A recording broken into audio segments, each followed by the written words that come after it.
गुलाम था ये हमारा भारत। उस समय अमेरिका से एक मिशनरी को भेजा गया, उसको भेजा गया कि जाओ भारत और जाकर के भारत को ईसाई राष्ट्र बनाओ। और वो 21-22 साल का नौजवान था जिसका नाम था सैमुअल इवान स्टॉक। ईसाई राष्ट्र का मिशन देकर के उसको भेजा गया। वो भारत आया, भारत में शिमला गया, वहां पर उसने एक तरफ से लोगों को ईसाई बनाना प्रारंभ कर दिया। जब धीरे धीरे काम चलने लगा तो अचानक से हिमाचल में प्लेग की बीमारी फैल गई। जैसे आज कोरोना की बीमारी फैल गई, ठीक उसी प्रकार प्लेग की बीमारी भी छुआछूत की बीमारी थी। लोग अपने परिजनों को छोड़ छोड़ करके भागने लगे। जैसे घर में किसी को प्लेग हो गया तो घर में छोड़ करके चले गए।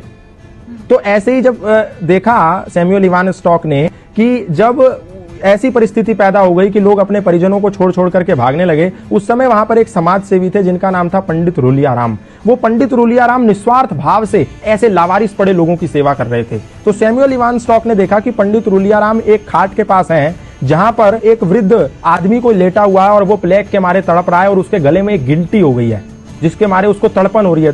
तो पंडित रूलियाराम ने क्या करा, एक कपड़ा लिया, उसकी गर्दन पे रखा और मुंह से उस गिल्टी को निकाल करके उसकी पीड़ा को खत्म कर दिया। उसका मवाद मुंह से निकाला। और जब इस दृश्य को सैमुअल इवान स्टॉक नाम के मिशनरी ने देखा, उसने कहा ये तो सेवा की अत्यंत पराकाष्ठा है, सेवा की उत्कृष्टता है। मैं जो सेवा के नाम पर लोगों को ईसाई बना रहा हूं, ये तो फरेब है, ये तो धोखा है, ये तो फ्रॉडगिरी है, ये तो षड्यंत्र है और ये तो निस्वार्थ सेवा है जहां इनको कुछ नहीं मिलना, ये मर भी सकते हैं, छूने पे लोग मर जा रहे हैं और ये उनकी ऐसी सेवा कर रहा है। उस समय सैमुअल इवान स्टॉक का हृदय परिवर्तन हो गया।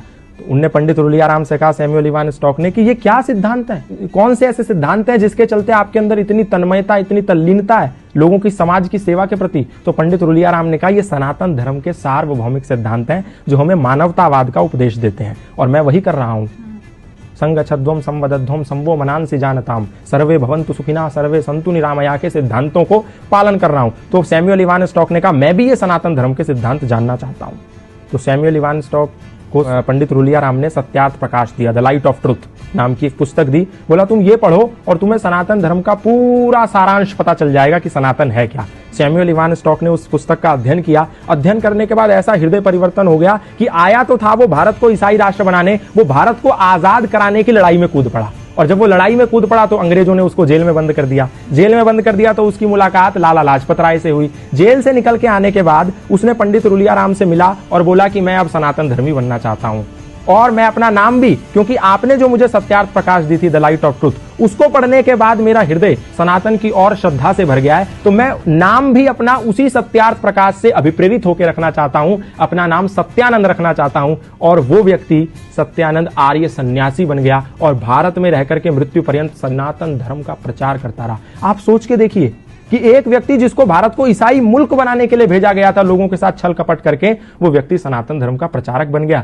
उसने अपनी पत्नी को भी सनातन का प्रचारक बना दिया। अपने घर के एक कोने में यज्ञशाला खोल दी। आज भी हिमाचल प्रदेश में जाएंगे तो वो यज्ञशाला विद्यमान है। वहां उपनिषदों के मंत्र उकेरे हुए हैं उस यज्ञशाला में। उसके घर में आज भी वो भगवत गीता के श्लोक लिखे हुए हैं। तो ये प्रमाण है कि सनातन को कभी, ना उस समय, ना आज, ना आने वाले समय में कभी भी लोगों पर थोपा नहीं गया। ना तो तलवार के जोर पे, ना भय और लालच और षड्यंत्र के जोर पे। सनातन से लोग आए और प्रभावित हो गए। फादर कैमिल बुल के ईसाई मिशनरी थे, आए, रामायण से प्रभावित हो गए, सनातन धर्म का प्रचार करने लगे। बाहर से लूसी गेस्ट आई, सनातन धर्म से प्रभावित हो गई, भारत में गुरुकुल खोल दिया।